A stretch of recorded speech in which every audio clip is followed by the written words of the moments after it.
नमस्कार। ये साढ़े डॉक्टर साहब हैं डॉक्टर रमेश वर्मा जी, DM गैस्ट्रो।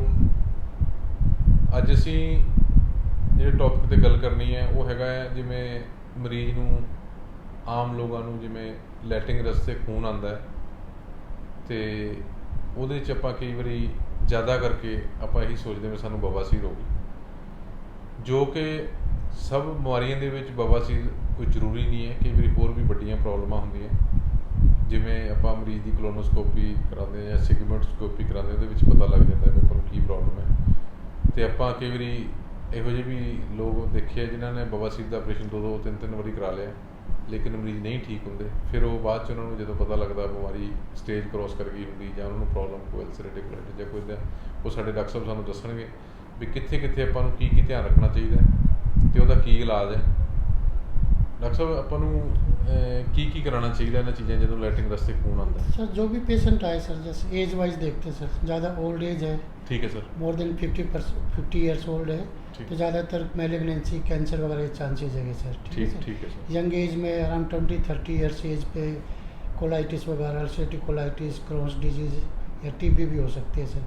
कई पेशेंट आते हैं जो बाहर से कोई बैंडिंग करवा लेते हैं, कभी फिर कोलोनोस्कोपी करवाए, फिर बाद में आपका टेस्ट करते हैं तो कोई कोलाइटिस निकलता है, कोई अल्सर निकलते हैं, कोई कैंसर वगैरह के भी जो काफ़ी लेट स्टेज में पता लगता है। ठीक है सर। तो बेटर है कि कोलोनोस्कोपी जितनी जल्दी हो जाए तो उतना बेटर है कि कोई भी पेशेंट कोलोनोस्कोपी आए तो आप सीधा बैंडिंग वगैरह नहीं करनी है, कि कोई छल्ले नहीं लगाने हैं, तो सबसे पहले टेस्ट है कोलोनोस्कोपी करवाओ सर। ठीक है। उससे हमें आइडिया लग जाएगा कि उसमें जख्म है, कोलाइटिस है या कोई कैंसर वगैरह है, कि कोई जितनी जल्दी पता लगे उतनी जल्दी इलाज अच्छा होगा जी। ठीक है। ये सर बेसिकली जैसे किसी को भी कोई खून लैटरिन में आता है, जो लैटरिन जाने के बाद आता है, जैसे आप कहते हो 20 से 40 साल की उम्र में कोलाइटिस की पॉसिबिलिटी की संभावना होती है, मतलब कोई ज़रूरी नहीं है उसको वो हेमोरॉइड है। हाँ जी, नहीं चांस है ना जी, क्योंकि मरीज़ क्या करता है सर, वो या तो किसी के पास चला जाता है जो तो ऑपरेशन नहीं करता है, वो क्या करता है कोई ट्यूब एनोमिड की दे दी, कोलेस्ट्रीम डबल स्लाइड दे दिया, वो ट्रीटमेंट देता रहता है। कई बार ऐसे भी होता है भी पेशेंट को अल्सरेटिव कोलाइटिस का ट्रीटमेंट भी बिना डायग्नोज के डाला होता है। नहीं, वो बिल्कुल गलत है सर। हाँ जी। कोलोनोस्कोपी चाहिए थी कोलाइटिस के ट्रीटमेंट स्टार्ट करने से पहले। ठीक है सर। जैसे किसी पेशेंट को सर लूज मोशन है साथ में, हाँ जी, तो चांसेस है कोलाइटिस होने के ज़्यादा चांसेस है। जैसे किसी को कब्ज है, कब्ज के नाल आ रहा है ब्लड, तो फिर थोड़ा पाइल्स या ਹੈਮਰੇਜ की पॉसिबिलिटी है। हाँ, मतलब जे किसी ਨੂੰ ਲੈਟਰਿੰਗ ਦੇ ਨਾਲ ਖੂਨ ਆ ਰਿਹਾ है और पतली लैटरिन है, हाँ जी, तो कोलाइटिस के चांसेस ज़्यादा, पॉसिबिलिटी ज़्यादा होती है। ज़्यादा है। मतलब लैटरिन बार बार आ रही है तो उसको मतलब कि लैटरिन के साथ ब्लड आ रहा तो उसकी पॉसिबिलिटी है कि कोलाइटिस की अल्सरेटिव कोलाइटिस मतलब कि जिमें अल्सर हो जाता हाँ, ना सारी पूरी जख्म है सर, लैटरिन के नीचे की साइड से स्टार्ट होता है, ऊपर की तरफ जाता है सर। ठीक है सर। ये प्रोग्रेसिव डिजीज़ है, इसमें थोड़ा लंबा ट्रीटमेंट देना पड़ता है सर। मेडिसिन के साथ कंट्रोल रहेगा, नहीं मेडिसिन लेगा तो ये बीमारी बढ़ती जा रही है सर। इसमें परहेज का भी कुछ होता है सर? नहीं सर, परहेज का जैसे कोई देसी दवाई अवॉइड करनी है। ठीक है। कोई देसी दवाई नहीं लेनी, फाइबर डाइट लेनी है, अच्छी डाइट, प्रोटीन डाइट, एग वगैरह, ठीक है, नॉन वेज, ये ज़्यादा डाइट लेनी है। ठीक है, नॉन वेज ले सकते हैं? नॉन वेज ले सकते हैं सर। ठीक कोई है। डाइट का कोई ऐसा कोई खास है नहीं सर। ठीक, डाइट का कोई लेना देना नहीं सर, प्रोटीन डाइट पे ज़्यादा ध्यान देना।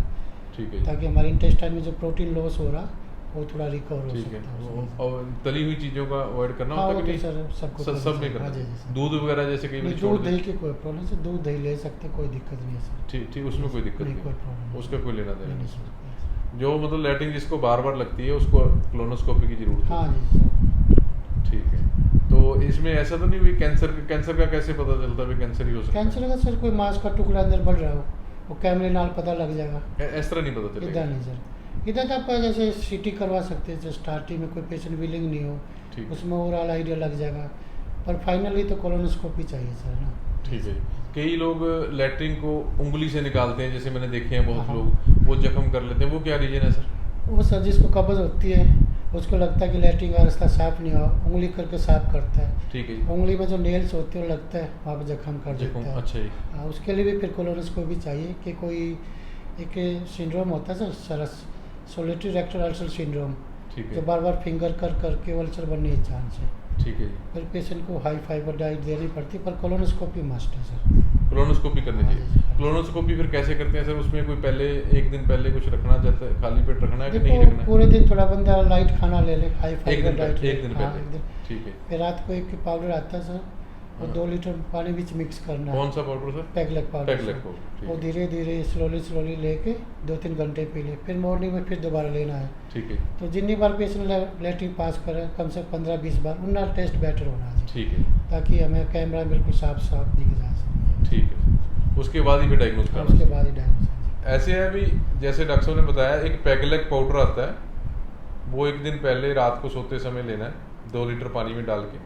उसको तो आधा रात को पी लिया, आधा सुबह मॉर्निंग में पी लिया। उसके बाद खाली पेट कोलोनोस्कोपी करानी होती है। जब भी किसी को लैट्रिन के साथ खून आता है, उसमें ये भी पता चल जाएगा भी हेमोरॉइड है हाँ ना जी, सर, बिल्कुल, बिल्कुल। ये भी पता चल जाएगा भी उसके बवासीर है, ये भी पता चल जाएगा उसके कोई फिशर है, जैसे कोई अल्सर बन जाता है, फिशर बन जाती है, ये भी पता चल जाएगा भी उसके कोई अल्सर तो नहीं, अल्सरेटिव कोलाइटिस जिसको बोलते हैं, ये भी पता चल जाएगा भी कैंसर तो नहीं है।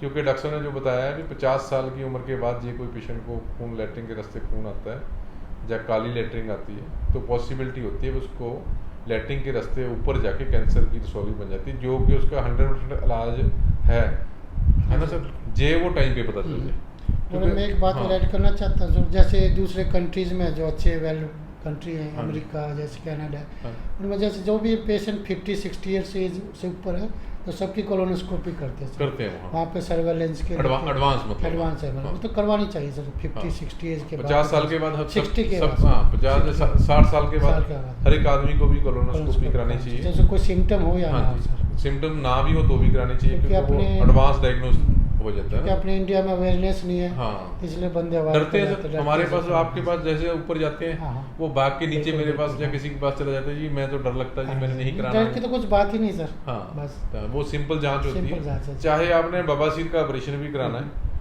तो कोशिश ये करनी चाहिए भी कोलोनोस्कोपी करा के कराएं, तो ज़्यादा अच्छा होगा, फिर आपका डायग्नोस प्रॉपर हो जाएगा।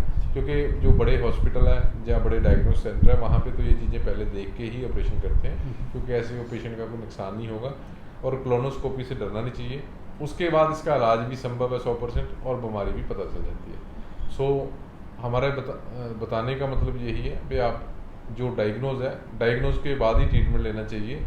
आम तौर पे हम देखते हैं कि डायग्नोज ना होने की वजह से बहुत से मरीज अपनी बीमारी को इतना बढ़ा लेते हैं जो कि फिर उसको वापस करना हाँ जी, मुश्किल हो जाता है। धन्यवाद।